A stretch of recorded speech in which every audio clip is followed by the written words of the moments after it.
over here. I didn't even think about it.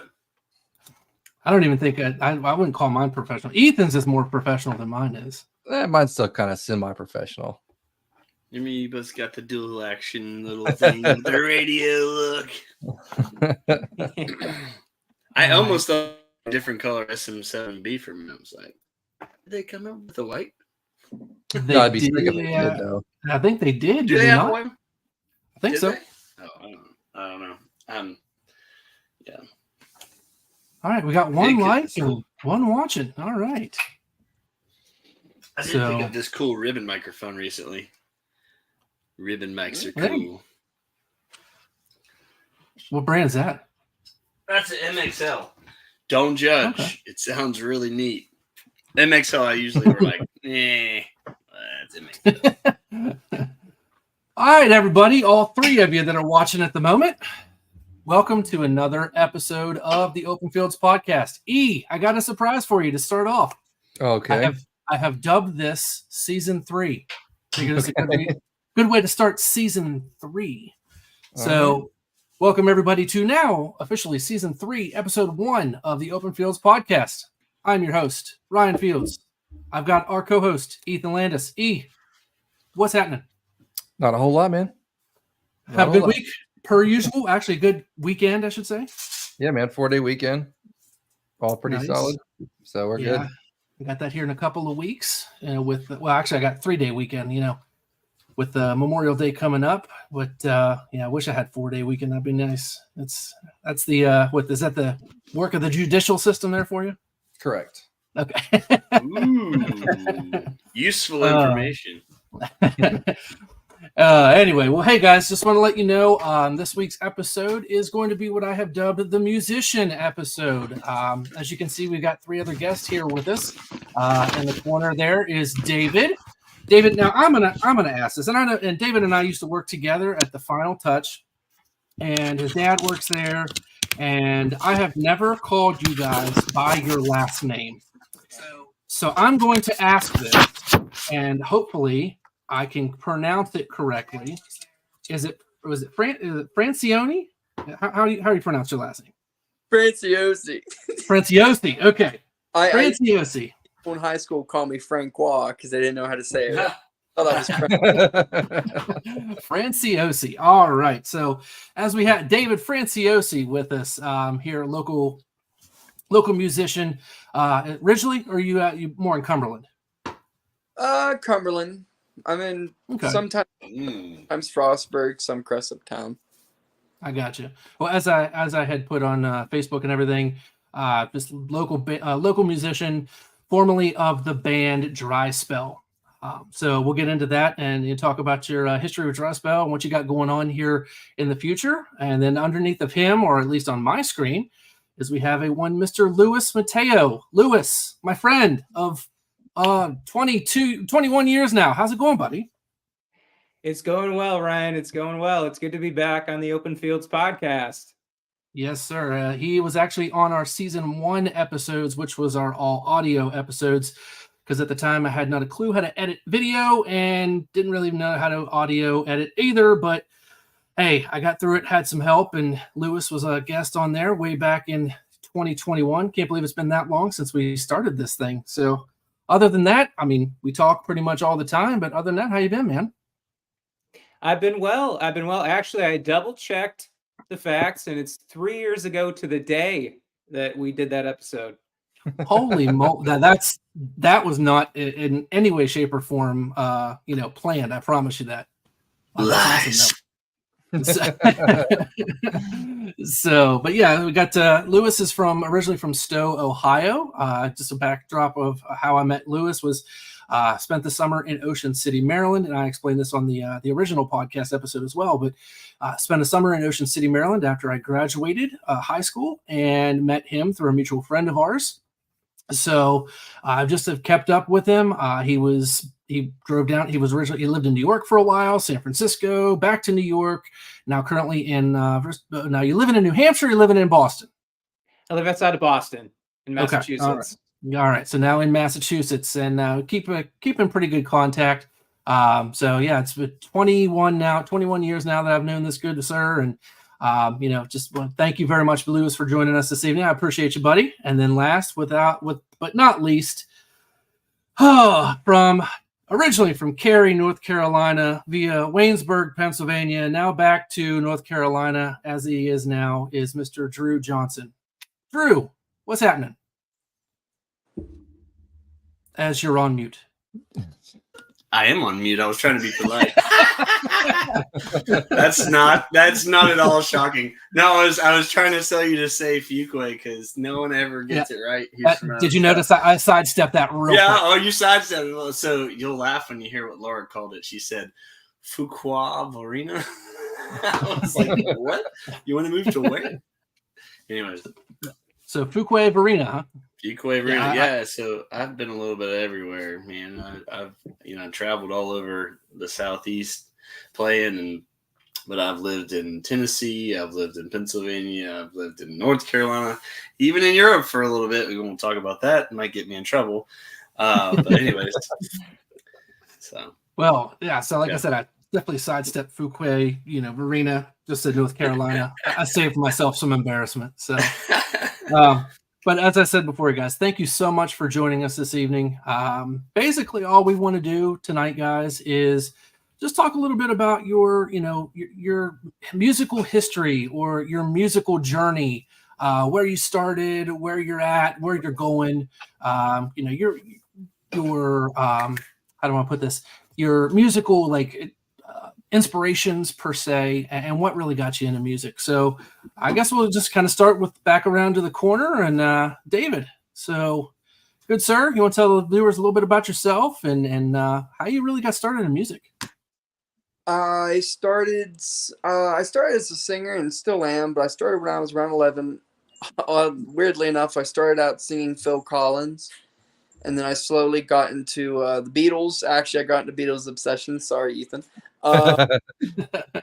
And then I'm now really into Zeppelin. Still am, have been for a bit. But probably when I was 18, I formed the local rock band that I thank God is still going, Dry Spell. We did a lot of more 70s stuff, which was a lot of fun. And I love being on stage. It is so much fun. But I quit them just as, I had different ideas and I knew they did too. And I wanted to make sure that they could, I'll put it like this.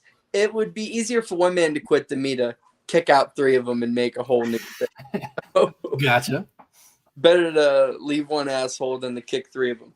But so it had been like that for a while. I am now working with a mutual friend of me and Ryan's, Daniel Fisher, big Jack Daniel, DJ Jack Daniel. Locals will know him. I do a lot of open mic stuff with him on Friday nights. But other than that, not as much as I wish I could. It's not that difficult, but it's just about getting myself out there. I play a little bit of guitar. I have like 3 or 4 guitars. But other than that, starting out was a lot of fun. Music. And how old are you now again? I'm 20. 20. It's crazy, man. That's right. You're young. I forgot how young you were. You look like you could have been you're like an old soul, good sir. I'm a 30-year-old man in the face. Yeah. I'm a 50-year-old man on the head, so it's all right. So coming from the man with no hair. Exactly. So, and he's younger than no. For that. Yeah, that's what he's wearing one for. So, but so you kind of got started young. It definitely seems like your musical taste and interest is far beyond your years. So, what was your inspiration for that? I'd be honest with you. When I was probably 5 years old, this is gonna sound real cryptic, but it goes into it. My dad had a PlayStation 2, and he had Grand Theft Auto Vice City. And anybody who's played that game knows it's based in the 80s, and it has a couple 70s songs, but it has more of new wave and pop and some metal and stuff like that on the radio stations. When I was a kid, my dad wouldn't let me play the missions. If he caught me killing people in the game, he'd take it away from me. So all I got to do was drive. So I'd hear that stuff all the time growing up, and I was like, man, this is really, really good. And then I'd hear kids walk by me. I remember when I was probably it was 2015. I was like 11 years old. That Frozen movie just came out, and some kid walked by me. Wow. You are aging the shit out of us right now. I'm like, it's like 2011. I'm 10 years old. It's like that Frozen movie just goes like, oh good Lord. I almost had kids. Walked by. Do you remember the 90s? Oh, thankfully not. Oh man. But I had this like little kid walk by me, and they were singing the "Let It Go" song, and I was like 11 years old. I yelled at him. I was like, "It's Let It Be, not Let It Go." Yes. Let it too. Well done. I realized it when I was older, but other than that, like the older music came with the games I played. Thankfully, around my father, he was obsessed with Kiss, so I always heard a lot of Kiss when I was growing up. But other than that, it was very much a game based in the 80s that got me onto what I listen to now. Gotcha. So, I mean, like I said, I've known you for about just about a year and a half now or so. When you started working at the shop that I was at there at the Final Touch, and obviously, I mean, even when I'm out front or I was in the side room there where all the other salesmen and stuff were, you could always hear David singing clear back in the production room of the screen print, which was great and kind of funny at the same time. It's like you always look forward to listening for David singing because you could always hear him clear from the back. So That's awesome. So, like I said, you lead singer of Dry Spell. So, when did you start? When did you start with Dry Spell? I started with them back in like mid 2022. I think February, maybe March. Okay, so kind of post COVID then. Yeah, a little bit after COVID. Okay. We were still in the phase when I was in high school where it was between when they were making us wear masks and right before they took them away. But yeah, I was with Dry Spell for about a year and a half. So when 18 to 20 years old, which is a very weird timeline. But yeah. Yeah. Oh, gotcha. And like you said, you just recently had said that you had kind of stepped away from that a little bit. Probably back from November.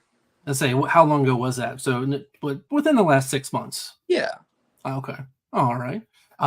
So what do you got going on right now?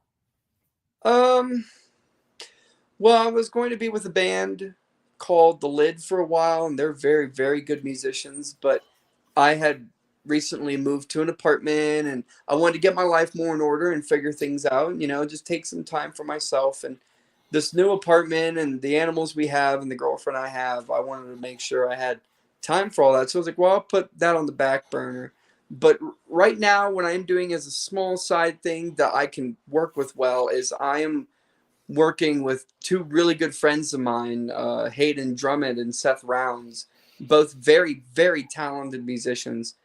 And I'm just doing a small acoustic thing with them. They sound amazing. They're very, very well in tune musicians. And I'm very happy I'm working with them. I actually haven't worked with Hayden in a while. I've never worked with Seth before. The first time I heard him, we're doing a Mama, I'm Coming Home on acoustic. And he started playing it and the solo, and it was amazing. Including on acoustic, because you really, really got to bend for it to sound anything like Zakk Wylde, including with that electric guitar. But he's phenomenal. That's what I'm doing now, though. Awesome. That's actually sounds pretty cool. So I definitely want to get into what you're doing, here in the future and where that's gonna go. I didn't want to take up all of the questions. Like we said in the beginning, you kind of take things off the top of your head, and just wanted to kind of check in with you there for a second. Yeah, what was the inspiration for the band name? Oh God, it wasn't mine, but it was our drummer. We were sitting spitballing. I think we were in the mall. Only God knows why we were in the mall. We were spitballing different names. Our guitarist came up. Probably trying to go watch that Frozen movie, right? He's having a rough time, is what it was. And you know what? Leave How about that? He's fine. Yeah. What was it? We were all saying different names. Our guitarist said like the Rubber Bands, and the original bassist we had at the time, we had somebody else before what they have now. He said something like Four Corners, whatever. I don't remember. And our drummer was like, well, what about Dry Spell? And In the back of my Cool. mind, I believe in the back of Hayden Drummond's mind, the guy I'm working with now, he was like, "Oh, well, that means like a lack of sex." And like Fortnite. And I'm like, well, dude, you know, in my head, I was like, I don't really know if I want to go to like a show or something and we're playing to old people and be like, okay, we're dry spell. I hadn't thought about it like that. That's pretty funny. Yeah, buddy. But that was how we got the name. We were talking about changing it for a while. But I was like, no, it's stuck at this point. Now, if it's sticking, it's certainly not dry spell. But other than that, I'm letting that go. I'm letting it go. There you go. Dirty old man. But yeah, our drummer came up with the name. That's awesome. Cool.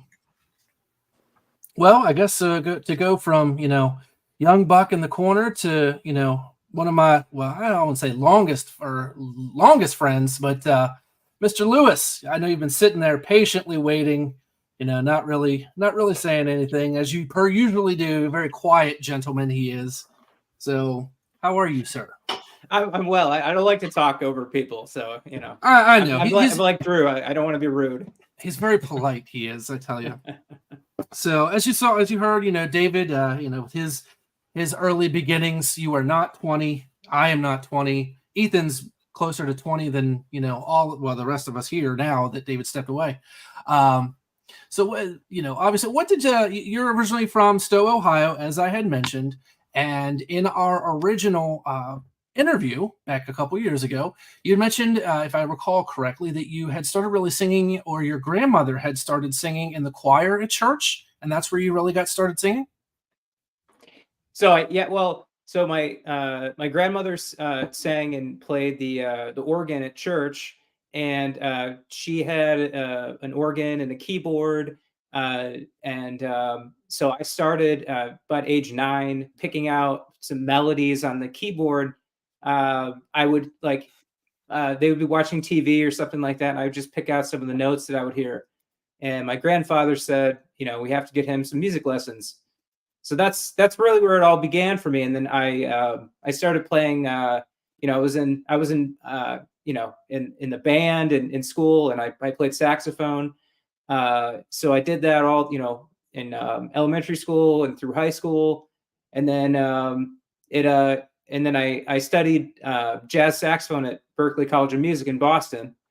And along the way, I picked up the guitar. So and that was in high school. So I was pretty inspired at the time. You know, a lot of the popular music at the time was like, you know, Blink-182 and Green Day and stuff like that. So, you know, learned a bunch of covers. There you go, Blink-182. Learned a bunch of covers, and, you know, was in, you know, several, you know, punk bands and stuff like that. And so, you know, and then eventually just started, you know, picking up the guitar and writing some lyrics down, and, you know, strumming some chords, and just coming up with whatever came to my mind, and, you know, decided to start demoing and stuff like that. And then eventually, you know, recorded with a few bands. And then once I graduated from college, moved to New York City, I started writing some of my own songs, and started, you know, playing a bunch of gigs around New York City for years. And, you know, just like, you know, just really fell in love with like playing live, you know, and, you know, just sort of had that background of like playing in groups, but then, you know, also kind of started to write by myself. So, and kind of try to hone my songwriting chops. So yeah, that's just sort of a brief overview of my musical journey.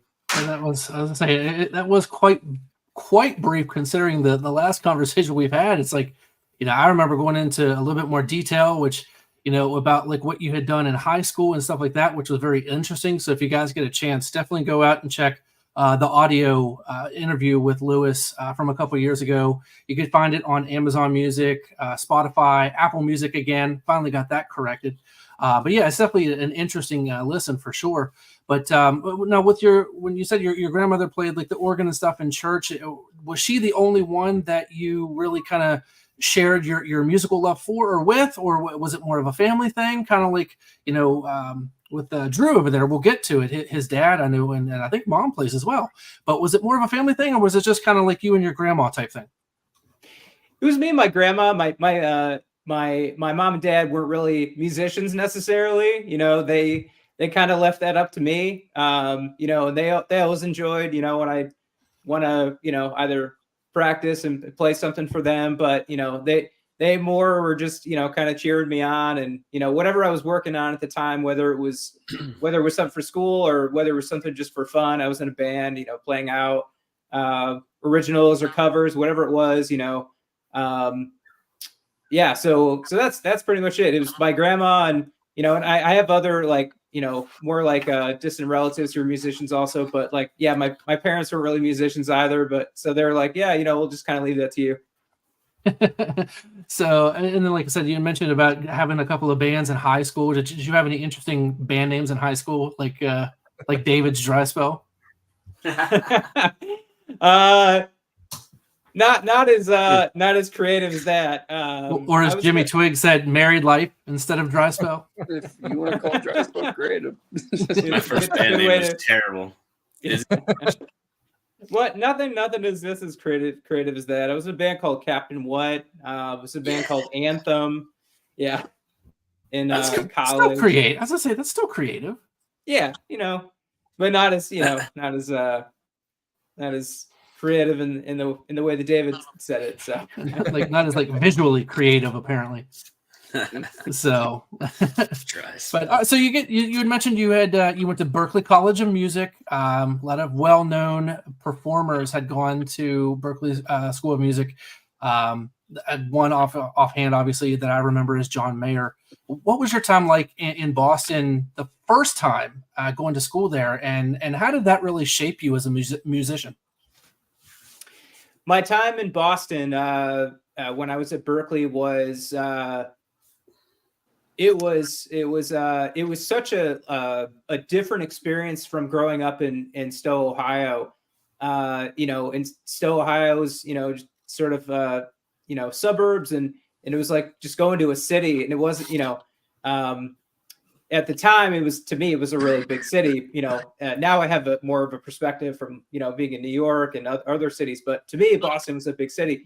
But it was amazing being surrounded by so many creative people and just people who wanted to constantly collaborate with others. Whether it was people would just take their instruments out and just play on the sidewalk, outside, just jam.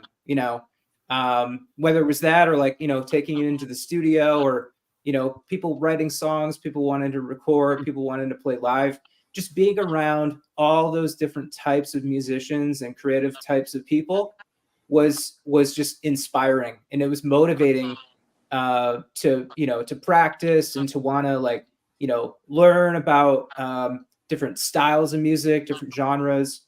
It was just it was really just an immersive experience, and it just sort of got me going for whatever I would need to encounter in life as in my musical journey. And like you said, you had kind of gone from city to city, from Stowe, which is a suburb of Akron, which is a suburb of Cleveland.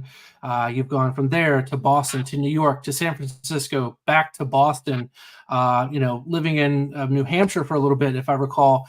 With all the different cities and stuff that you have been in, have you noticed any different type of how has the musical scene, how's the music scene changed between the cities that you have lived in?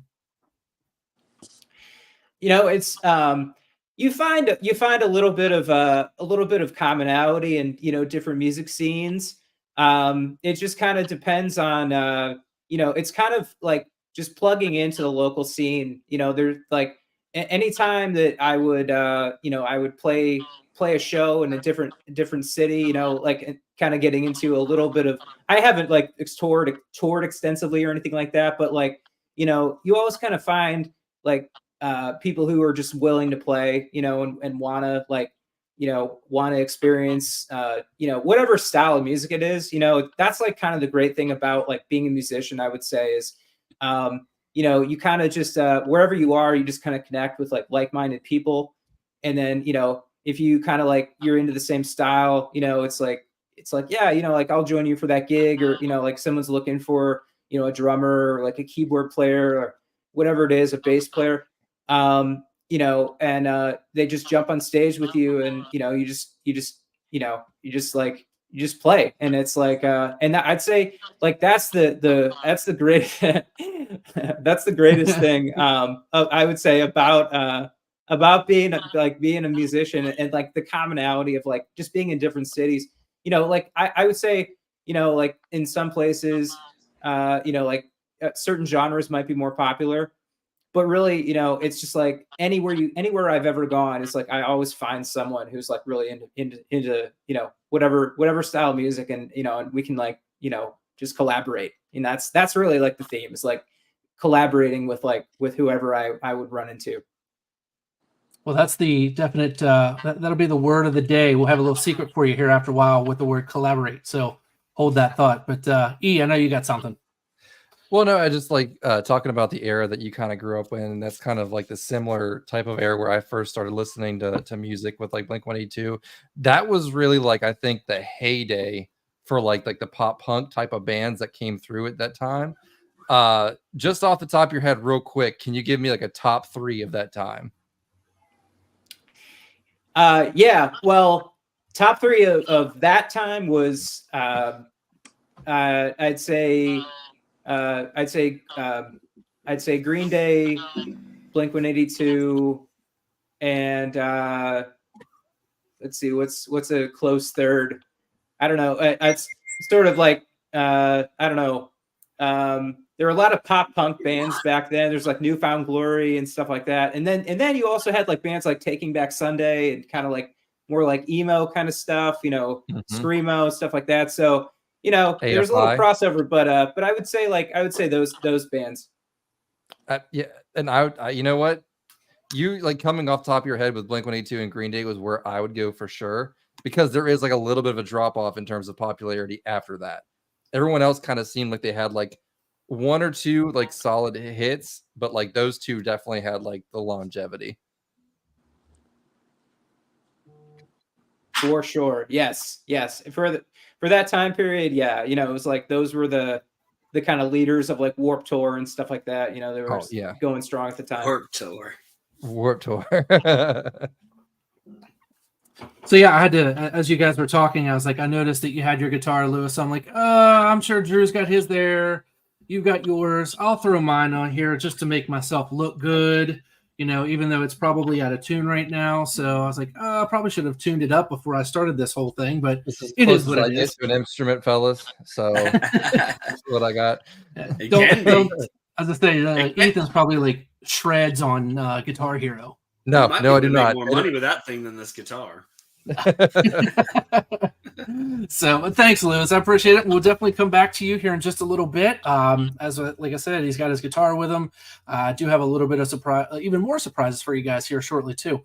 But and then last but not least, once again, Mr. Drew Johnson. Drew, thanks for listening and keeping yourself, taking yourself back off mute and on mute and off mute and being polite, as you said. So it's very kind of you, sir. But hey, buddy, you doing all right? Yeah, man. Just I was sick over the weekend, and I feel like it's constantly something when you're a dad, isn't it? It's like I'm sick over the weekend. Absolutely is. Got to work, and then earlier I was like, "Oh yeah, cool. I don't have band practice tonight. I'm gonna get on this podcast." The power goes out. Like, what is happening? Well, 3 of us know what that's like being a dad. David have yet to be a dad. Ethan has yet to be a dad. You'll have your time, fellas. I promise. Y'all don't know what I'm doing in my life. You're too young to be a dad, man. You're only 20. Know that? I don't know. He did have a band called Dry Spell. I mean, maybe the man's got kids we don't know about. Touche. Kidding. I kid. So, but anyway, same question to you as we've asked, the 2 other gentlemen. I know you said you've been kind of all over. Where did your being from Cary, North Carolina, I said your parents were musically inclined and everything, or do you want to call it Raleigh? What do you want to call it? I mean, I don't it's care. So no, it's always been the joke is like, if you're from Cary, like people are like, oh, you're from Cary. Like you did not have a hard life. I'm like, man, what do you got? Like, this is where I was born. That's where I'm from. I mean, what do you want from me? so it's a pinky uptown then. Yeah, I did not fit in well with the crowd there. Let's just say that. So apparently, okay, go ahead. Oh, say go ahead. No, apparently, I just have I don't know, shades of my ancestors, and I just preferred to be in the country. But I'm still trying to get there. And yes, yeah, Laura said we have a crazy herd, over here. That's why you had to be on mute. Yes, they Oh. have about a dozen kids over there. That wasn't why I was on mute. I was just trying not to talk over people. No, they don't actually have a dozen kids. They have well, I guess what in the house now is what, 3 or 4? 10, Well, close. So no, we got three of us now. Bella is down from West Virginia here, so okay. Yeah. Said she's in Miami, I guess, for her birthday or something, and it's always crazy. Yeah. Birthday fun in Miami. She's chasing around a band right now, so it's pretty cool that she's doing that. She's never flown before, so it was pretty funny. She took a video of herself taking off in the plane, and I mean, just watching, because I knew that she'd never seen this before. I mean, not even hearing what was going on or out the window, I could tell exactly when they lifted off, because she was like, down the runway, and then all of a sudden she goes, that gasp when you take off or when you lift off. Oh yeah, you definitely just left the ground. Yeah. Yeah. So, to kind of give you guys a short little backstory, I actually met Drew through his wife Laura. As you can see on the comments there, she and I actually worked together at AT&T in little old Waynesburg, Pennsylvania, twice. I think she had started and then had a baby and then came back and then had another baby, and they say that they have 10 kids, but they only have 3 or 4, 2 together, but anyway, 4 together. So, but yeah, I met him through Laura, and it's funny that you said she's chasing a band. So I'm like thinking like, sounds like what mom used to do back in the day, because she used to do a lot of stuff with bands and stuff too. Correct? Yeah, right. So yeah, no, it was pretty cool. I mean, we actually stayed up pretty late talking the other night about she loves music, and I was like, well, why don't you just? She's like, she told me about this job that she applied for. I hope she didn't watch this and get embarrassed. But she's like, oh man, I want to do anything at shows. And it's like, oh, I found this job in Charlotte that I can work at, that I can be a security guard. I was like, Bella, you are going to be in the parking lot. You're not going to be able to see the show. But no, I just love the fact that she just wants to be around it. I mean, any way that she can, and that's pretty cool. But yeah, I definitely gave me a little flashback of like, oh, yeah, you're now, you get it now. Back when you were 10, you were like, stop, gosh, it's so annoying. No, but no, actually, times are changing. Yeah, she's always, that was more Zeke, but yeah, no, Bella's always been, a lover of music. I could tell she always wanted to sing or play or, listen. So it's cool to see her following the bands around the country now. Awesome. Well, as I mentioned, like I said, you were your parentals were musically inclined, as we kind of started with, and I'm assuming that's where you kind of got your love for music. If you want to talk and speak on your upbringing and with music and how you got started and what you're doing now. Well, it's kind of crazy. So, like, just to try and keep it short, because I can ramble. I don't know if you've noticed that, but why do you think I have a podcast? There you go. Hey, yeah. I'm trying to rein in the comments. I was like wanting to ask questions, but I was like, no, don't do it. By the way, David, you might be the most responsible musician I have ever met. Like, I'm gonna see if I can do this and balance this before I make this decision. I'm like, oh man, I thought about that afterwards. Yeah, so kudos to you, man. Kudos to you. Sorry, I didn't get to tell you thanks, that man. Thanks. But yeah, I got started. Like, I feel like music, I feel like, is something that you're born with. I don't know if that makes any sense to anybody that doesn't play music, but so like it's passed down to you, like the love of music. So my grandfather, I remember growing up, and my grandfather on my dad's side, my grandmother on my mom's side. I don't know if I said that right, but so my papa, he was actually the first person, him and his brother Ralph, on the radio in Hickory, North Carolina, which is actually really cool. Like I never knew that for the longest time, but then I was like, man, that's actually something really cool. Like the first person in this town on the radio. So, but then I always just remember him having the mandolin, and when I started playing guitar, he always used to bring it out, and he was like, "Please play my guitar." Like it was just that special to him. But and then my grandmother, I remember her. She had this pump organ in her house that my mom used to say I used to make her laugh so hard, like pumping the pedals and playing the keys, just going crazy like Animal or something.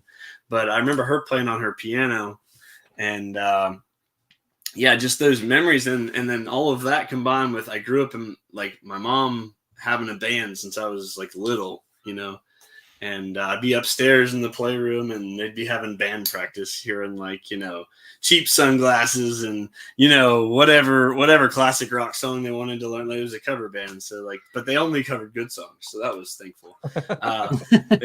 No bad songs. They always had good bands, but yeah. And then when I grew into a teenager, my mom got married to my stepdad, and met that side of my family and had a lot of inspiration from my stepbrother musically. And I think just their life coming up, they grew up in Durham and I grew up in Cary. And so it was just like whoa, this is also what life can be. It's just like I was like Bubble Boy. I mean, I never really got outside of Cary too much. So, but yeah, that I didn't really listen to country music until then. I know that might be surprising, but I never really discovered country. And I actually remember I got a Garth Brooks CD growing up for Christmas, along with Aqua, Third Eye Blind, and Britney Spears. My dad just didn't. Wow. My dad didn't have any idea what to pick, so he was like, "Let me just ask the guy at the counter what's popular." And here you go. Wow. Actually, method right there. Just yeah, Dad got one of them right. He didn't even know it. So Third Eye Blind is one of my favorite bands, as you mentioned, Lewis. 90s alt, yeah. So some of their deeper cuts though, Motorcycle Drive-By. Look it up if you hadn't heard it. But yeah, so so growing up, and then I in that mix of CDs was Garth Brooks' Fresh Horses, and I was like, I don't know who the hell this is, So, but like looking back, how'd that turn out, by the way? Oh yeah, yeah, right. That's crazy. So I was like, man, I wish I could find where I put that CD. I think I gave it away. Who'd have thought Drew Johnson would have kept Aqua over Garth Brooks? Dude, actually, listen to Aqua songwriting. Don't knock it till you heard it. It's a little weird. They're from Sweden or Norway or somewhere like that, right? And, yeah, I mean, I'm a Barbie girl too, buddy. I'm a Barbie girl too. Very, very deep cuts with their lyrics. Let me tell you. Yeah, deep cuts. I don't know. It's the CDs I had, but Hoobastank was another one. Lewis, remember Hoobastank? Yeah, Hoobastank. Yes. And I wanted to say Sum 41 because, dude, I mean, they were so cheesy. They were like the Nickelback of punk, but like. I was like, Canada, man, too. I love it. How could you not love I'm in too deep? And I was like, how could you not like that? I'm sad to break it up now. So, I mean, when you talk about musical taste, like I'm a mutt, dude. I started out playing drums. I learned to play steel drums because we went to the islands again. I know. So did I. I hear that. Went to the islands. I was like, oh, I want to play that. So my mom found the one person around that could teach it, and I learned that. And then I played guitar. The day before I started high school, I was bored and saw my mom's 1943 Martin sitting around. So I was like, oh, what's that?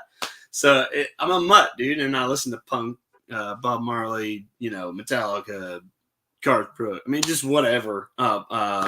Mozart, whatever. You really are a mutt. I mean, I'm a mutt, dude. I love music. Mozart to Barbie girl. I mean, just Skinner. Yeah, dude. In between, man. Yeah, I love a good song. If it's not good, I'm like, nah, probably not. So obviously from an early age, what was your high school / post high school life like when it came to music?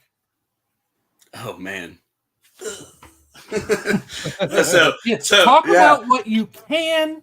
Don't talk about what you couldn't. That might get you in trouble. Oh no, nothing there. That's funny. No, nothing like that. So in high school, I was really bad, and everyone was. So don't lie. So, but yeah, when I started, I remember playing in this place called Six String Cafe. and it was just a really cool deal. I think, did I hear you guys right? You're all in West Virginia? Well, Ethan and I are. David is just literally right up the road, about 15 minutes from where I'm at. Ethan's on the Panhandle side. He's in Martinsburg. But Okay. David's just right outside of actually in Cumberland, Maryland. So. Oh yeah, that's right. You just and I know you know where Cumberland is. You've played in Cumberland before, and funny story. I believe it was Thirsties you played at. How do you even know that? I forgot. Yeah. Yes. So, yeah, I did. You came down to Cumberland and you played at a little bar called Thirsties. Man, that was a wild time. Yeah, they throw down. Small. It's been a while, but fun fact: my dad and my stepmom actually met at Thirsties. Oh, that's cool. So how'd you even know I played there? That's wild. Comes full circle. Remember, I worked with your wife like 17 times. So well, then you have a memory like no other. Okay, you want to say hi? Hi. We have an intruder. What's up, buddy? Say hi. You're on YouTube. Yeah, See you later. Dude. Not only do you watch it, buddy, you're on it now. Oh yeah, that's all they want to do. That's the fun part of being live. Anything can happen. I'm half tempted, like every now and again, to mute so I can yell at my son who's upstairs. I told him two things.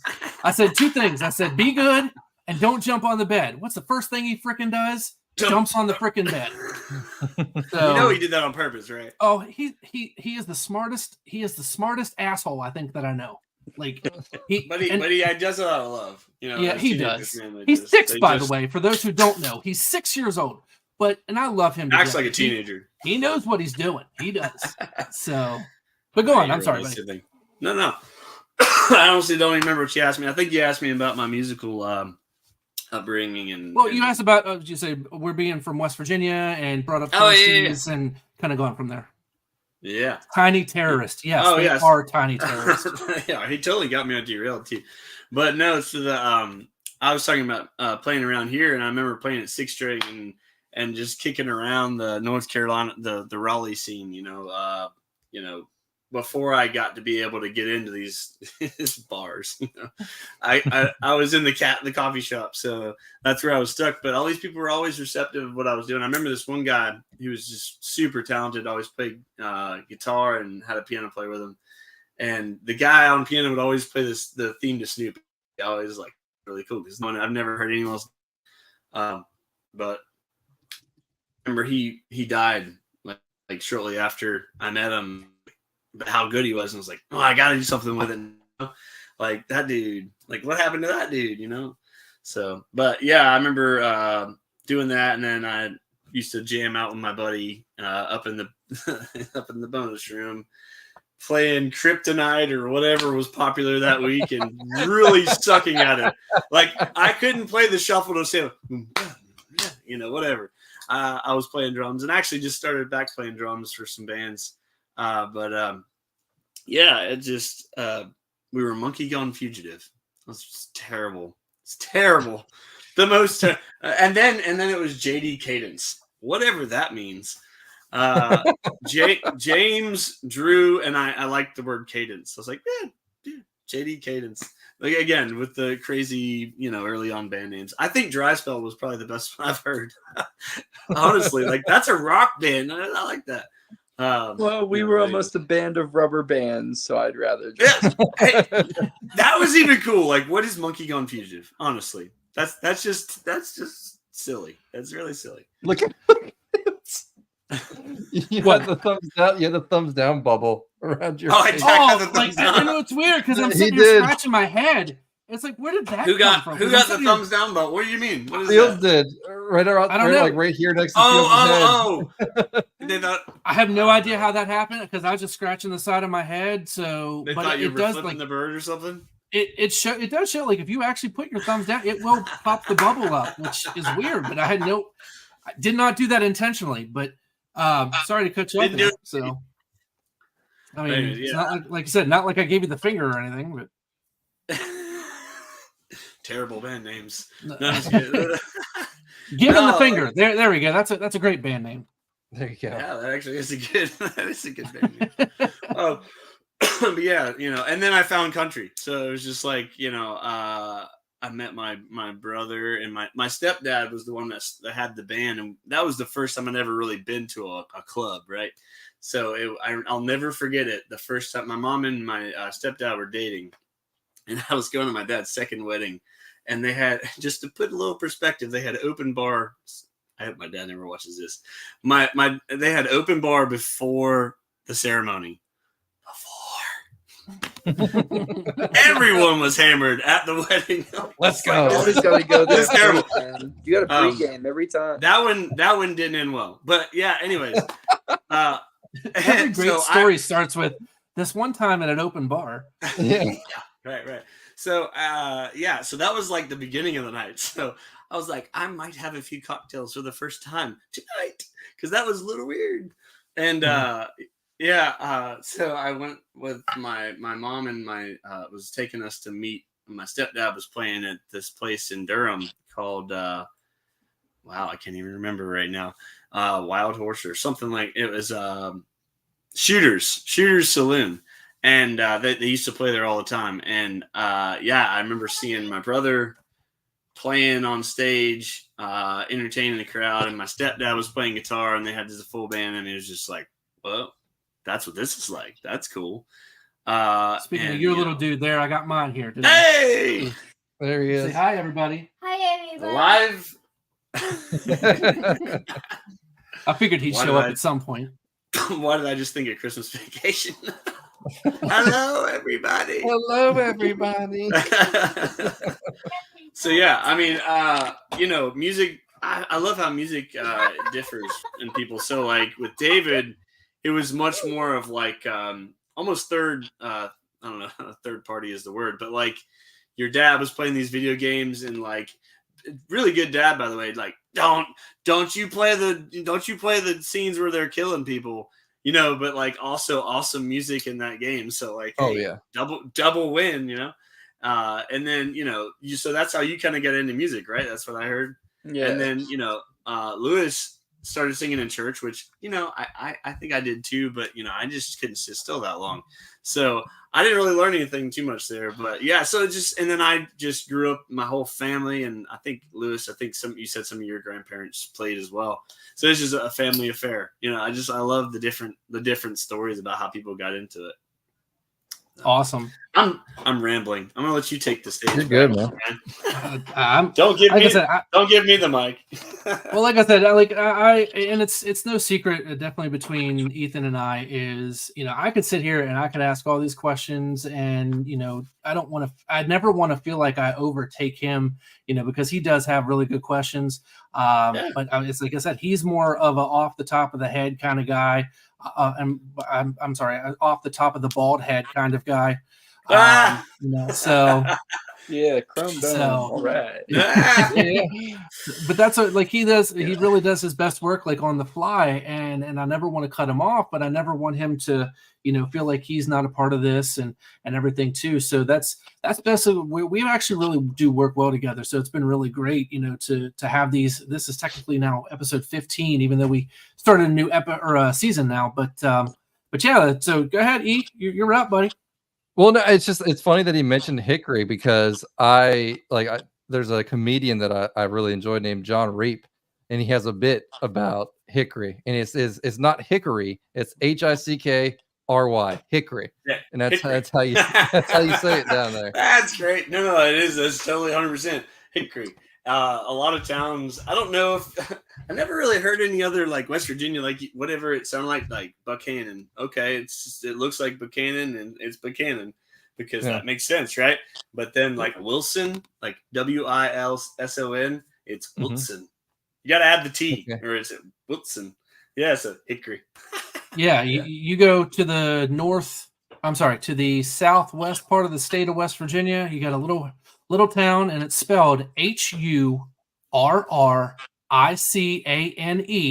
which you would normally pronounce hurricane. Yeah. You do not pronounce it hurricane in West Virginia. It's not. No, it's not. It's hurricane. It's It is hurricane. hurricane. That sounds like the way my stepdad says. No. Yeah, You so say there hurricane in Hurricane, West Virginia, and you will get told real quick it's not hurricane. Oh, that So- reminds me of whenever people say like I say crick, but it's really creek. Yeah. Mhm. People get on me about that all the time. Like, it's not creek. Oh no! Don't let people tell you wrong. It's a crick. It is Yeah. a crick. Or like you don't live in the hollow, it's the holler is what you It is It's the a holler. holler. Yeah. Hey, My favorite of all time is washcloth. Not a Yeah, washcloth, washcloth. Or ooh, washing yeah, that's a his northern clothes. thing. My That's grand- what is that? Where did that start? I don't even know. Like in Detroit or In the holler. Wisconsin? In the And holler. it's probably out in the holler In somewhere. the holler by That's what I the said. In the holler. That's where it started. Down in the holler. So, and then you got poor old Lewis, Mr. Ohio over here, and big I'm a city northerner. living. I'm No, a don't- northerner. He's a northerner now. Don't crap on Ohio, man. I mean, the cities. I don't know about that, but like the rural areas are actually really cool in Ohio. I actually enjoy like the little dive bars and little small towns. I went to Ohio like one time, and it was in Gallipolis outside of Point Pleasant, West Virginia. Outside. And I liked Gallipolis. It was quiet. I was in a Super 8 for like 3 or 4 days. The only tourist attraction they had was a boba tea restaurant next to the building and the Ohio sign. There's nothing there. There's nothing. That's awesome. Of course, I got to give you a little bit of a hard time there, Lewis. But actually, I do have. I there's actually a love question. Ohio. I've been to Stowe. I have been to Cleveland. I've been to Akron. Akron is very blue collar, kind of like Pittsburgh. Stowe is. I don't know how would you describe Stowe? I mean, I don't want to say it's like blue collar like Akron. I think it's a little bit more. I mean, there's nice parts of Stowe from what I saw. I'm sure there's probably not some nice parts of Stowe as well. But that whole area, that like tri-city area, whatever you want to call it, it's not that bad. It's really not. No, it's like it's grown up in the suburbs. It's like neighborhoods, and it's like not it's just a nice place to grow up. I don't know. It's wholesome. It's whole yeah pretty much. Like there wasn't a whole lot of roughhousing and stuff like that. That's what Ohio's missing is roughhousing. Roughhousing. That's what it is. I don't know about that. Maybe that area of Ohio. You go up to Columbus to get all that. More down there. More in the college towns. College towns. That's where that stuff happens. Stowe is north of Columbus, so you got to go down to Columbus. So okay. Yeah, I know a little bit of my Ohio geography, a little bit, not much. Yeah. But, someone here. Go ahead. Someone here in the comments asked, "Do you guys have a favorite venue you have performed at over the years?" And I know that's like a little bit. What I was going with. Yeah, it's a little bit of a loaded question, I guess. We can kind of start in the same order we went in before with David, or if someone else has an answer first, it doesn't matter. But yeah, so and hey, my grandmother's watching, but that's okay. Oh, boy. Oh God, one of my favorite venues I ever played at. Oh God, when I was in the band, we used to do a lot of outside shows. Probably one of my favorites was at the Moose in West Virginia. I don't remember what part it is. I don't know how I don't remember. We had such a great crowd that night. Everybody was drunk, but we had such a great crowd that night. That's right. Come on. I had some guy come up to me and like almost yank me off the stage. We did War Pigs by Black Sabbath, and we saw all the bar patrons that were like at the Moose. Oh, you know what you're getting into with that one. Oh God, I about got drunk off the stage. It was awesome. Oh my gosh. Were they moshing or something? No, they didn't start moshing. If they started moshing, there'd be beer flying everywhere. That's a perfectly good waste of beer. But no, they like I saw a couple guys bouncing up and down. There was a drunk guy who lost his beer. I thought he started crying, but it was a very horrible thing to see. I'd cry too if I lost my beer. But yeah, the Moose is the best. Mr. Matteo? For me, it was the Bitter End in New York City. Oh, that's absolutely the best one for me. Yeah, though it's in the West Village of New York City, and It's been around for a long time. A lot of folk musicians have been through there. Bob Dylan, Joni Mitchell. It's been around for a long time. One of the greats. So actually, quick question for you, Lewis, is if you recall, and as Drew so put it earlier, my memory is somewhat pretty good. If you recall, I think it was the first time I came up to visit you in New York. You had did you just finish playing in a bar and we had sat down at the bar, had a couple of drinks? It was just like shortly after you had performed that evening. Do you recall what the name of that bar was? Off the top of my head, I do not. We probably had a few too many. I don't remember.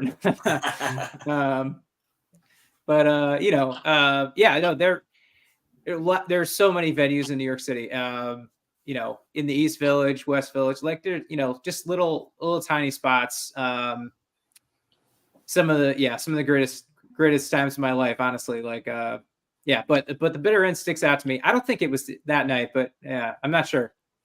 So what made the Bitter End your favorite place to play? I think just the history of it. It's just kind of like, even to this day, like, they have like such great talent that comes through there. It's just like, it was just a privilege to play there, just because it has so much history. And Amy Jo said it was the Moose in Wiley Ford, West Virginia, right across the river from Cumberland. So I guess us country folk know how to literally throw down. I'm just imagining that was my mama. I'm just imagining the crowd that night. Probably a few faces we recognize. Oh God! So Mr. Drew, what's your favorite venue you've performed at? I thought we froze for a minute there. So that's kind of a tough question because there's different kinds of. I've played in venues. I've been to venues as like support, like crew, and then I've been to venues watching shows. So it's like, are we just talking about, like, you decide? Are we just talking about played venues? Because that's a totally different question. It said what venue you've performed at. Oh, all right. So I got two. I mean, there has to be two. There's just too many. So I remember growing up in high school, and I used to get on stage with my stepbrother at this bar in Raleigh that was really cool. It was just the most different kind of place that I had been to at the time. And I mean, that was probably just because I was like, 16, but it was just cool that it was like an underground country scene that was like the cutting edge, like anything that was cool, but it wasn't really like super, super popular yet was coming through that bar. And I guess there's one of those in every city. So, Generations maybe would be like Wheeling, right? Kind of something like that. They're not like big enough to be on the big stage, but they're on like the popular bar in the town that's got a cool stage, right? Mm-hmm. But like City Limits was that place for me, and it shut down now. It really makes me sad. But City Limits Saloon in Raleigh, I remember seeing like Brantley Gilbert there before he blew up. He was coming through, and there was just some cool. I saw Miranda Lambert there one time before she blew up. Just a lot of really cool acts that went on to do some pretty incredible things. But then, it's like I had all these memories with that, and I had played there a couple times opening for some people, but then like the really, really special one, if you want to talk about like special to me, was called the Rusty Nail. Like, and you shouldn't have heard of it, and you probably won't ever hear about it unless you drive through Hermitage, Tennessee, which is about 15 minutes east of Nashville. Not East Nashville, not to be confused with East Nashville. I guess maybe it's not directly east. It's on 40 East, 15 minutes. But so that was a cool place as a songwriter, because when I got out to Nashville for the second time, first time was just a summer internship, but then I went back to college and I went out for a second time, and I didn't know anybody. Like the people I'd met, well, they might not be there, and I think most of them weren't. Well, there was like one person there, and she barely remembered me. But the one person who barely remembered me was like, I was like, hey, I don't know anybody. Where do I go? And she was like, well, there's this really cool writers around. Terry Joe Box runs it. Really good songwriter. If you like country, You should look her up. She's amazing. She was like, Terjo Box runs it, and yeah, she'll get you on the list. I mean, I'll shoot her a message or something like that. I can't remember. Hannah Dasher was my friend that I had met in 2009 or 2007, something like that. I don't know. And then moved back, and she was still there. So she recommended the Rusty Nail, and it was just this really cool writers' night. And most people haven't been to a writers' round like this. It's just a Nashville in the round style. You got 3 people on stage, or however many people, and you trade songs. I mean, I feel like 3 is a good number because if you got 5, it's like you kind of forget about number 1 by the time you get down there. But yeah. But anyway, it's like 3 people on stage, man, and they're just trading songs. And a lot of times, if you had a cool round, everybody knows each other. And I know that Lewis probably knows what I'm talking about. They do that kind of stuff, I feel like, everywhere. And that's what's cool is like a cool music city. I feel like they have their own thing, but they all have things in common. But yeah, the writers in the round, but the Rusty Nail, I mean, I know people that I saw and I interacted with there and that are now like, published writers and signed acts. And I mean, it's just a cool thing to be a part of that. And growing up with a family of writers and then seeing them succeed, that's a cool thing. So anyway, That's awesome. I'll definitely try to remember that for sure. The Rusty Nail. You probably wouldn't. You'd be like, go there now and you're like, what is this? I don't think they do writers' nights anymore, but yeah, it was cool. Awesome. That brings up something really, really that's always like baffled me about like musicians and stuff. The art of writing a song seems like such a foreign concept to me. I would have no business doing it whatsoever. So like, just the whole process of it is insane. Like, do you like, I'm gonna ask this like an open to the floor here. Like, what exactly like is your process in terms of like writing or whatever? Like, do you match the lyrics to the tune or opposite? Because I've heard it both ways sometimes for people, but what's the whole process? Because it seems like an insane task to me. Like, I just can't fathom it. I had always laid the groundwork with some like simple chord progression and made small soloing in it, and then I would add vocals to it last and lyrics of whatever I found that fancied me. That's how I always did it. I've done a couple different ways. Sometimes like if I come up with a riff, like sometimes like you just come up with like you're like jamming, you like have a riff and then you like write some lyrics over it. But there have also been times for me where I've just like written some lyrics down and I'm like, I should just write some music to that, because like you just write some lines down that kind of, have the last word rhymes, and then you're like, okay, I'm just going to write something to that. So, it kind of happens both ways, I'd say. That's cool. I love how everyone has like a different take on how they approach things. And I think it just depends on the person, everyone to their unique personality and their skill set and just the way they go about things, I am a mutt in more ways than just music. I mean, I love learning about everything. So it's just like, I'm always into everything. So when I go to approach a song, I try not to do it on purpose anymore. That sounds really weird, but like sitting down with an idea is so uninspired sometimes. And like being in Nashville, you've never known that as much as when you've been in a writing room in Nashville. You're like, hi, friend, I've got these list of songs ideas. And hi, friend, I've got these. This is like the most, it's just excruciating, trying to draw some inspiration out of that. And like, especially if you don't know somebody. And so a big thing in Nashville, if you have never known someone who's writing the scene in Nashville is basically your publishers match you up until you're known. Once you're known and you have friends in the industry, you write with your friends and you some people. But yeah, a lot of it's matching people you've never met in your entire life.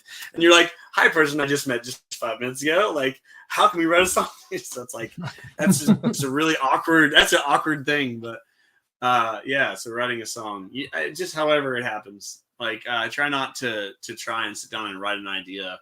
I mean, if I have an idea, so like I hear somebody say something funny or cool, and I'm like, oh yeah, and I write that down. But yeah, sometimes it turns into a song, sometimes not. And then, most of the time I find myself lyrics and melody. It's just something I get inspired, and I start singing something like that. Cause I'm always like, when someone, my son one time came to me and he had like Jello and was like, I'm going to eat the Jello. I made this whole Jello song and just made a joke and he recorded on his iPad. And it's history, you know. It's on his iPad somewhere. But like I make stupid songs about everything. So, but like I feel like I sing I express myself better when I'm singing than when I'm talking. I don't even know how that's possible, but I can't talk to you and it makes sense. But it was something you said when you asked the question. It made me think of this, and again, I'm gonna shut up after this. But it's like the best way. Oh, so Ethan, you're the one that said it. So you said the best way to write a song is really not a good way to like answer that. And it just kind of depends on how you feel inspired. If you feel inspired by a riff, you feel inspired by a word. And you start to learn these different styles of writing once you get experience. But the coolest thing to write words, like how do you do that? Like that's the hardest thing for a lot of people who haven't been writing long is like, how do I write lyrics that make more sense, or how do I write lyrics that are cooler, or sound awesome? It's just like a lot of times. I had this happen the other day. I was trying to write a song and I was just like, man, it sounds like crap. But like, why? It's like, because I'm just trying to describe what I'm feeling instead of just saying exactly how I feel and what I want to say. Like, whatever you would say to your buddy is what you write in a song, pretty much. It's just maybe you say it in a cool, different way. I don't know. But like, it's a conversation. I mean, it can be different things. It can be a lot of different things. But my favorite type of song is a storyteller song. That's just because I lived in Nashville. I guess it's near and dear, but you know, I really wish I'd gone out in Boston. I feel like I pissed off the guy. I rode a train from North Carolina to Boston and almost got us kicked off the train because this guy got a little too drunk and I was trying to like calm him down, and you know I might have been drinking too, but I was trying to calm him down and he kept yelling in the sleeping car. As little beknownst to me, when we got on the train, we got in the sleeper car. So yeah, he almost got us kicked off the train. And I got to Boston. I didn't really get to hang out. It was like for a radio station thing in college. I don't even know what it was for, to be honest with you. But yeah, so I wish I could go see Boston because I feel like that scene that you described is a lot similar to Nashville and the camaraderie with I don't know if that's just within the college or not, but that's just everybody knows each other. It's like, hey man, I feel inspired. Let's go record this. Let's put this down right now. You know, that's Nashville. You know, so absolutely, yeah. It's kind of like it is like a mini Nashville. Like I've never like been in the Nashville writing circles or anything like that, myself, but I know a little bit about how it goes. Yeah. But yeah, you know, it's like what you're describing is what happens. You know, like someone just says, you know, like let's just like, you know, and sometimes it goes like late night. You know, people are just playing, you know, and just like it just, you know, sometimes they're in studio like 2 or 3 a.m. You know, that's the other thing. People like write songs at all different hours. So yeah, the hours disappear once that happens. They almost melt away. You're like, holy crap, how did it get to be 5 a.m? And like my favorite thing, sorry to cut you off. Oh no, you're fine. Now that I've thought of it, I have to tell you, because when I was in college, we used to stay up like all night in the studio, man. Like that was the one thing, is you didn't have to schedule time because it wasn't Middle Tennessee State. You know, it was like or Berkeley, you know, you didn't have to schedule time because nobody was interested in doing their homework. I was like one of 5 in my class. So I was like, yes, I get to be in the studio all night, but you had to be there before midnight, because if you went after midnight, the door locked. But if you like tricked the door, you could get back in or have your buddy let you in anyways. So, but we'd be there all night, like till 5 a.m. There were some times when I come out and I'd be like, hey, I want to have a cheeseburger. And they're like, I'm sorry, we're on the breakfast menu. I'm like, I got class in like an hour. So yeah, I woke up on the couch one time with one of the people waking me up, and that was a bad day because I had left the drum set up in the main classroom that was like the band room. I definitely didn't have a writer's reasoning for drinking at 3-4 o'clock in the morning in college. You know, I wish that was my excuse. Oh no, I did my fair share of that. But it was actually it's funny that you said that and asked that question, E, is because it was a really great segue to what one of the surprises kind of that I wanted to mention, or I'll even let Lewis discuss, is what we had said earlier about collaborating. And Lewis, you wanna go ahead and kind of talk about what we were talking about beforehand? Yeah. Well, you mean about playing a song or what? Oh, right. So Ryan and I that's the word. Yes. Right. Yes. With the W. Yes. Yeah, no, so Ryan and I are we're gonna collaborate, and Ryan's gonna write some lyrics, and I'm gonna see if I can write some music to it, and so We're writing a song right now. Is that what we're doing? Yeah, you want to do it now, or I don't know if I can think that much off the top of my head, but like Can we all help? Yeah, I mean, we could. Yeah, let's that'd be kind of it. awesome. This is a 5-way right. Come on, let's go. This is where I bow out, fellas. I can't do it, dude. I'm telling you, the first thing that comes in your head, like, don't even think about it. Just be like, that's what I want to say, but I'm not saying because I'm embarrassed, right? So just say it. Usually, that's the best songs that come out. Yes.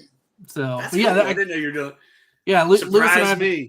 kind of been talking the last couple of days. Right before the weekend, I had mentioned, I was like, we're gonna do this podcast, and I was like, you know what, that'd be really cool. I've written some, lyrics down a little bit and in the past, and written a song, and it might not have been the greatest song, but it was, it was in the moment back, I don't know, like 2007, 2008. I even did, the riff. I say riff, but wrote the chords to it, wrote the lyrics to it. It was because I was depressed and, just gotten into a breakup with a girl. And I was like, you know what, this is a great time to write a song. So maybe I'll release that someday, maybe. But I was like, Lewis would be a great way to, get Lewis back into writing some songs. He kind of took a break there for a little bit, which, by the way, should have got to you sooner there, Lewis. But it's definitely got to a point where he's ready to write music again. I was like, let's do something. So that was our one surprise. And second surprise for the evening, I know it's been a little longer than what I thought it was going to be, but Lewis, as you can see, has his guitar there. Now Drew does. You guys still cool to play a song, to kind of lead us out of the podcast? Absolutely. Oh, want to go first, Drew? Or as David drops the phone, he's like, "Oh, well, see you later." Oh, I didn't just drop the phone. I dropped the soda can. Peace out. It's like the Footloose over here of our podcast. It's like, "Oh, music! No, turn it off." No dancing in this house. So I'm confused about what's happening. Are we playing a song for you guys now, or are we writing a song? So basically, I was thinking, Lewis, kind of give an idea of, we're gonna jam. Yeah, just one of your songs, just to kind of give an idea to the viewers and who's watching and everything, a little bit about what music you play. I've always liked to consider you, Drew, more of a country rock type of musician. And true. And Lewis, yourself, I called you, what was it earlier? I said to somebody it was indie pop rock is what I called it. So I like to think that that's a pretty accurate statement. That's pretty. Yeah, I'd say that's a good description of the genre. Yeah. Okay. So I just kind of gave these guys a free range to pick, the one song that they wanted to play, and just real quick before you guys start playing, just give a little kind of intro to the song that you're going to play, where they can find it if you can, because I know you both do actually have EPs or songs on streaming services. So you guys want to go ahead and pick which one you want to go first, and go ahead and go. Go for it, Drew. Ow! All right. Should I flip a coin? No. I was trying to be nice. I didn't know we were doing this. I tuned up from where I was at because I was like, oh, well, I kind of tuned out of this. Anyways, so this song, I was thinking about playing something that I had already released, but it'd be cool to play the song I'm about to release, I guess. Which sounds like way bigger deal than it is because nobody listens. Not yet. So, but anyways, this song is called American. And the funny thing about this song is I wrote this song even before I actually moved to Nashville, I think. I wrote this song in 2009 after the 2008, whatever the hell that was, shutting Detroit down and everybody's out of a job and this crazy financial crisis. Everybody's, you got full neighborhoods of, nobody living there like a freaking ghost town. It was kind of wild, actually. And then, the bank bailout. So, but yeah, I wrote this song right in that kind of time period. And, what happened to American? Like, what happened to everybody that it was like making this country? But, and then I kind of put the song Like I recorded the drums, ironically, with my buddy Marshall, who we were jamming back in the day, and then now we are again. And so we recorded the drums, and then it got put away until I think 2023. Yeah, early last year. I listened to it again and I was like, And so I rewrote a lot of the verse, and then both verses really. And I was like, man, this is even more relevant now than it was then, I guess. I mean, it's just something different because of COVID and then the new normal, because let's be honest, we never went back to where we were at. But it's just all the craziness so it kind of goes into that. Sorry about the super long intro, but this, when you write a song, I mean, it truly is part of your life if you're honest with it. So you want to give a sound check for us? There you go. I was gonna say, give a sound check for us. So do you want me to take these off? Does it sound like the guitar is like a million miles away? No, it sounds like it's like right in your face. There you go. Oh, so that's a little bit perfect. All right, so I don't need to play too hard then. Anyways, this is called American.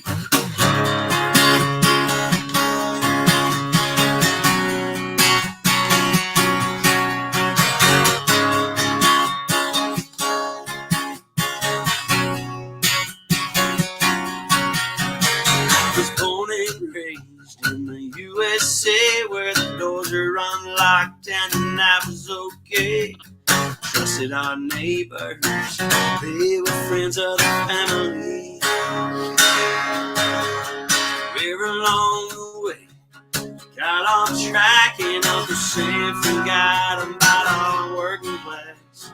Factories closed and we shipped our jobs overseas. How the way things were back when people still used as a man that served. Man took pride in the work he did with his own hands. Back when we took the nice time to make sure the kids were raised up right. We were proud to be standing in our own place.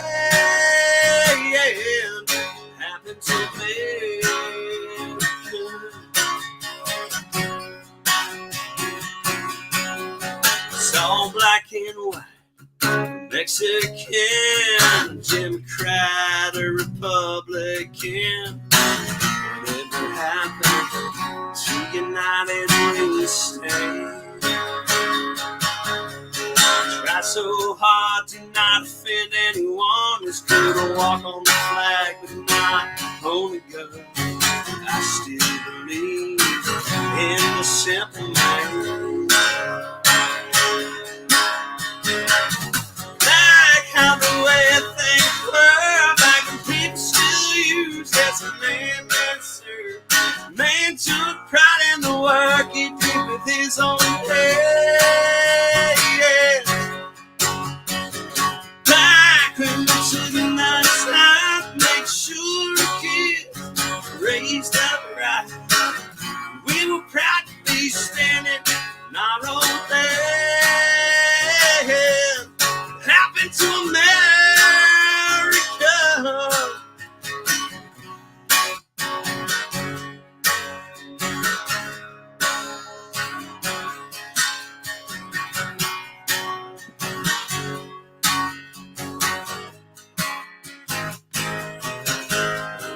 USA turn to CEO.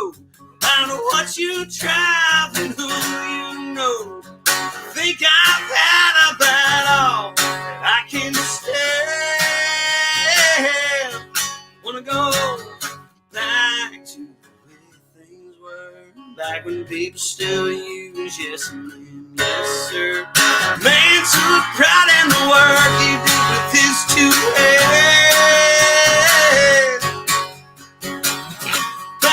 When we took the nice time to make sure the kids raised up right. We were proud to be standing on our own piece of land. Happy to America.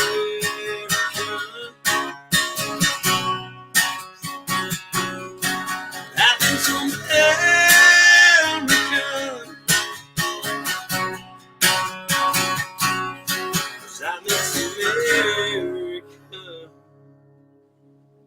Awesome. Really good. All right, so should I throw my panties at you now? Thank you very much. No, the answer is no. It's a long throw from West Virginia to Carolina, but I believe thank in you. you. Thank you so much, buddy, for that. So Yeah. great job. Now, Lewis, you ain't got no choice. All Now right. your turn. So what you got for us, buddy? Okay, so this song I wrote about, 16, 17 years ago now. And I just graduated from Berkeley, and I was, just kind of written some songs like I was mentioning a little bit earlier, and just wanted to write like some fun songs and just whatever came to my mind. So this song is called "Silk Like Lips." It's on my full-length album, Patrick Pattern. It's the last song on the album. So anyway, this is the song.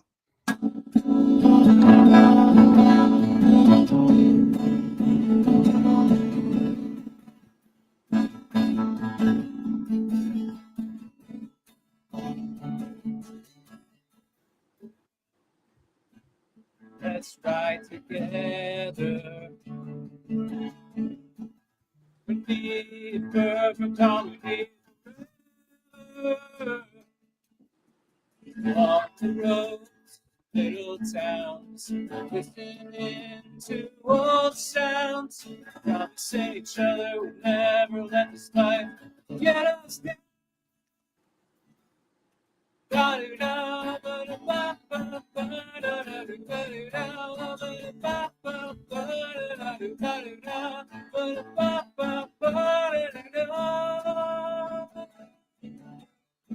Girl, dance all night in the city.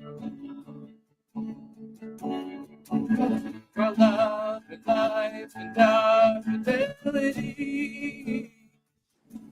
Tonight is soft, let's make it last.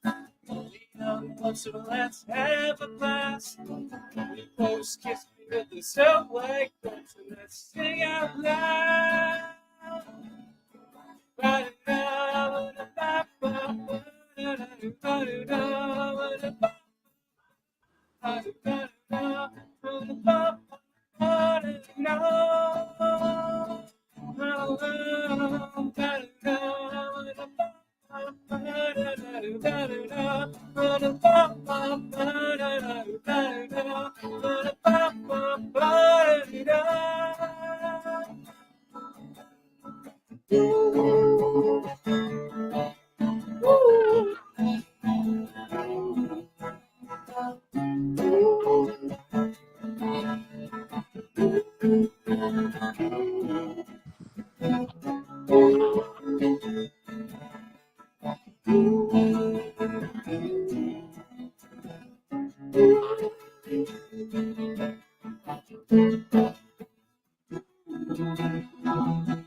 Awesome. Thank you so much, Lewis. Very good. Very good. Awesome. I was trying to bring up, while you were playing, I was trying to bring up your Patchwork Patterns album cover, because I actually personally have it on my phone. If you guys haven't had or get a chance, definitely go check that album out. Released in 2013. I've had it literally since about the day it came out. Great record. His EP is just as good. Trying to bring it up here again, but keep getting lost here. There we go. Oh, darn it. M-A-T-T. There we go. E-O. Aha. Do. Anyway, so Silk Like Lips. That was awesome, dude. Thank you. All right. Here we go. Patchwork Patterns. There it is. Patchwork Patterns. What was the inspiration of the Patchwork Patterns title? It's basically the theme is just sort of like everyone's lives are just a little bit of this, a little bit of that, you know, and we all kind of our lives just kind of come together and they our lives are made up of people around us, things that inspire us, things that we learn, mentors, teachers, whoever, friends, just whoever inspires you in life, gets you to where you're going. It's like it's about the journey of life, and it's just like everyone's just kind of everyone's journey of life looks a little different, and that's what Patchwork Pattern means. That's awesome. And just going back through here, Drew, obviously you played America, which was great. I know you have some more singles out there. Tan Lines, which was another one that I looked up. I was like, oh yeah, I forgot about Tan Lines. It's been a minute for that one, right? Well, I tried to make it as little pop country as possible, but it definitely is pop country. I fit as many swampy guitar Muscle Shoals licks in there as I could. I mean, you're talking about Tan Lines, so I don't know what else. And I forgot about Off the Tracks. That was a good one. And I won't even talk about how well you play "You Are My Sunshine," which I know that's a very personal song for you. Where'd you hear that on Reverb? Where'd you hear that at? Just that you had. I think there was a video of you playing it. Long story short, guys, that's the song. Tommy Boys. Well, I knew that was your song that you played for Laura at your wedding. So I did play her that. She loves that song. I played her. I got her up for the song I wrote for her, which I was forgetting the lyrics as I was playing it because I had just like finished it, I guess, and didn't really know it that well. I was super nervous. I had to look at my phone to sing a song to my wife. That's awesome. At our wedding reception at Tommy Boys. I mean, we're just super classy, we're super classy. So the only thing I had left for you guys, I know it's ran a little longer than I had anticipated and told you guys. Fun, though. This is what I'm talking about. This is why, like Ethan and I always say, like, we look up at the time and it'll be like 55 minutes, and we feel like we've been here for 10 seconds, and we just have fun. We just bullshit with each other and just give ourselves a chance to, as I've mentioned before, just kind of break away from life and really just enjoy doing this. And once again, thank you guys very much for joining us. David, I know you've been a little quiet there and, just kind of listening and everything. But I had one last question for you guys. E, if you want to go ahead and ask any questions you have before I kind of ask mine before we sign off here. No, they answered pretty much the biggest question I had about, musicians and stuff is just the process of songwriting, because it's just such a foreign concept to me. So I'm all good now. We're all good. Thank you guys. I am whole. So we'll start with Mr. David. We started with you at the very beginning. Obviously, no longer in what Drew considers the greatest name for a band ever. Apparently, no longer with Dry Spell. You talked about kind of where you're going in the future. What are future plans for David? I would like to do more solo acoustic stuff. I'm really big into doing covers, so I would like to at least play a couple places a week, 3 or 4. This might sound a little selfish, but I'm not the greatest working with several people in a band. I like working by my own regards, so I very much want to get more into acoustic stuff with Neil Young and Jim Croce and stuff like that. Gotcha. Cut your teeth, man. Cut them teeth. Yeah, you got plenty of time there, young buck. You got plenty of time. Mr. Let It Go over there. So anytime I see you now, David, I'm gonna be like, oh, look at that, Mr. Let It Go. I remember that, Ryan. I'll hold you to it. All right, buddy. All right, so same question for you, Lewis. Obviously, like I said, we're talking about we'll get everybody together to do it if we can. If you want, that's great. To write the song together. But where does Mr. Matteo go musically from here?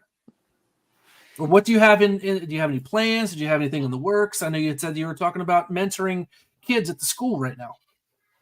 Yeah, I've been writing with this guy who lives down in the Newport, Rhode Island area. Just a couple of things I've been up to. Is one of those. That's one of the things.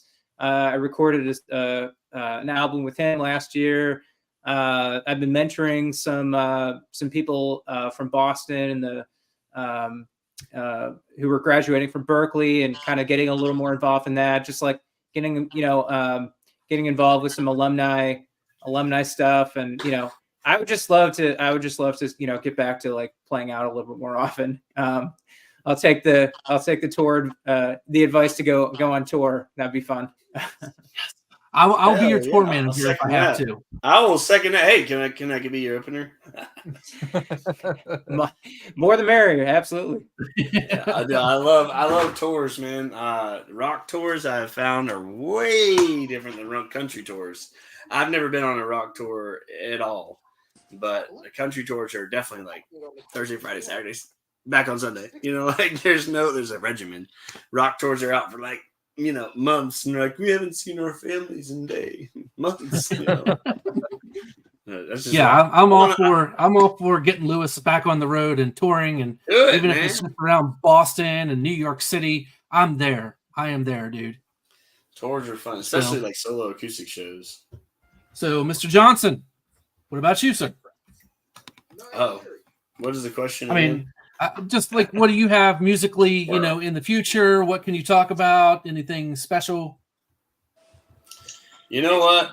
I have no idea. I mean, I'm working on putting a band together here in Raleigh. I got a guitar player. We've called ourselves. Actually, I have a drummer and bass player as well, but they live far away, and we're trying to figure out if that's feasible for them. Like 3 hours, band practice and getting together and playing, and it makes it a little hard. But yeah, so we actually call ourselves Drew Johnson and the Carolina Swamp. I kind of wanted to just go call it Carolina Swamp because I really like that band name, but I think it's Drew Johnson and the Carolina Swamp. But so we're working on that. I'm putting out the single. I made a decision when I moved down from Pennsylvania and we got back to North Carolina, and I was like, you know what?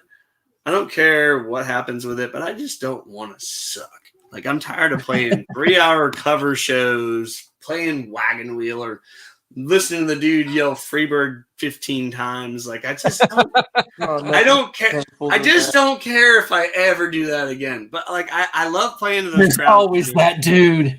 Yeah, there's always that dude. I mean, I might have actually, made some gestures at someone doing that one time. So here's your Freebird, but I don't know. I mean, this is I don't mind playing. Read between the lines, pal. No Freebird. Yeah. But the funny thing is, the joke was actually after a while I stopped getting mad about it, and I was like, you know what? I like that song. Don't make fun of that song. If you want to hear that song, I'll play it. But don't say it if you don't want me to play it, because I will definitely play it. And actually, we played it a couple times, and people were like, "Oh, Freebird," but yeah, so take your top off.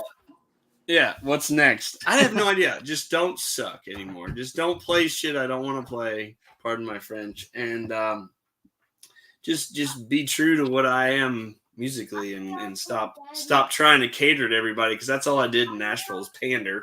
I wrote a few good songs. I mean, Get to Me was written in Nashville, but that was because I was feeling something, not because I was trying to write. Brad Paisley's got a cut coming out next month.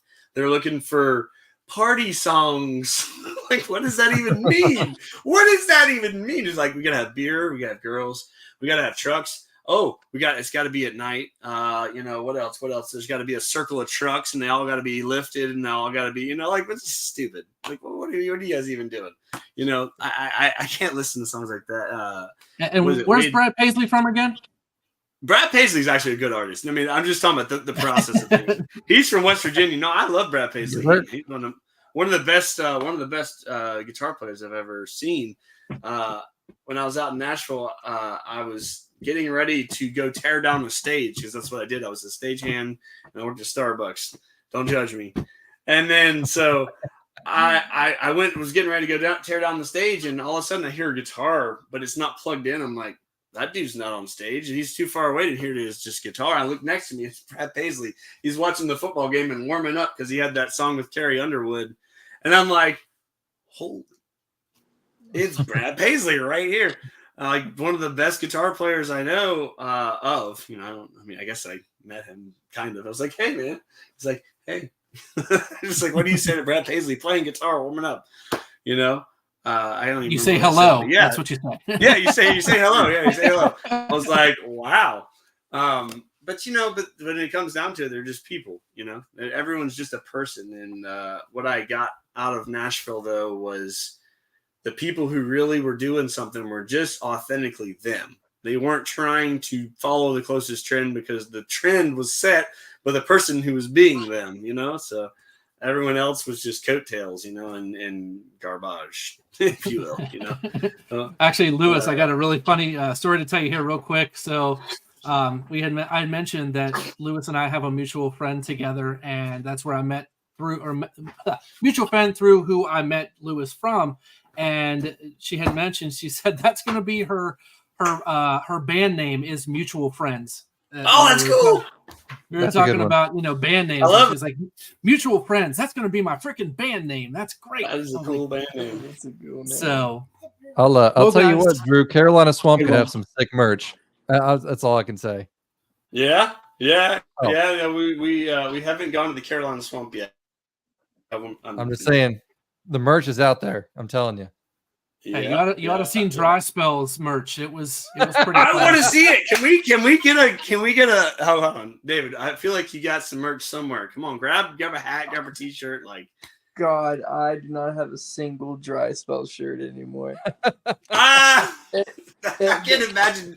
That would have been the best shirt. Like, you have those like 90s t-shirts that you wear that have the clever Dry Spell. Like, without any explanation, you're just walking around with this shirt that says Dry Spell. Wasn't it, David? Wasn't it like a wizard or something that had like a wand that it came out and the smoke spelled Dry Spell? Yeah, something like that. Great. People come up to you. You having a rough time? Is that what's going on? Our bassist all jokes aside, that's what makes it a great band name because you remembered it, right? Yeah, exactly. Absolutely. It sticks in your mind. It's good. I named my coffee shop Waynesburg Coffee Company because it was in Waynesburg and we sold coffee. So when you Googled coffee, Waynesburg, that was the first thing that showed up. But like Dry Spell is like, it's just in your head. Well, like, David, I know you're not in the hilarious. band anymore, but I just got a request for a Dry Spell T-shirt. So Really? I'm telling you. So it's out there. Money's to be made, good sir. Even though you're not in the band anymore. Hey, man, We'll call it retro. still We'll call it retro. Funny. So, but hey guys, thank you so much for joining us this evening. I have had an absolute blast. Like I said, David, Lewis, Drew, thank you guys all for taking time out of your evening to join us. Just to sit here to BS with us, have a little fun. Join little man here at the very end. Say hi, Camden. Hi. He says hi. Anyway, so. And yeah, Laura, Drew's wife, does make T-shirts and merch. So, Drew, talk about the royalties there. So, is she yelling at you? Oh, she texted you. Was like, make sure you mention it. Oh yeah, I tell you, space. She makes all my merch. We actually started someone we know making T-shirts for us, but she prints shirts and hats and all kinds of stuff. Man, I mean. I don't know how to make her sound good, but all her stuff is what I sell. So I wouldn't sell it if it wasn't good. I'd be like, you might want to try again, but it's good, man. She makes good stuff. And, I do the photoshopping. If that gives you well, I'm definitely looking forward to a Louis Matteo band world, regional tour T-shirt for sure too. Oh, dude, I'll need some merch for that. Yeah, there you go. Let's get these men paid. You know what I mean? So, all right, guys. Well, thank you so much again for joining us this evening. I had a blast. Anything you want to add or end off with? Nah, man, we're good. I'm set. I take. He is like Satisfied. He's like the Leonard Skinner of this. He is such a simple man. It's crazy. A man of many words, it seems. Yeah. It's got more hair in his head than he speaks in words. Or less. That's true. That is true. Wise man. All right. Well, again, guys, thank you to David, to Lewis, and to Drew, and of course to Ethan and all of you guys watching on Facebook and YouTube as well. Take a look at our YouTube channel. It's at Open Fields Podcast, our Instagram as well. I guess so. Next time, guys, I hope you guys have a great evening wherever you're at. Enjoy it. Again, we'll see you next week. Deuces. See you guys. Yeah.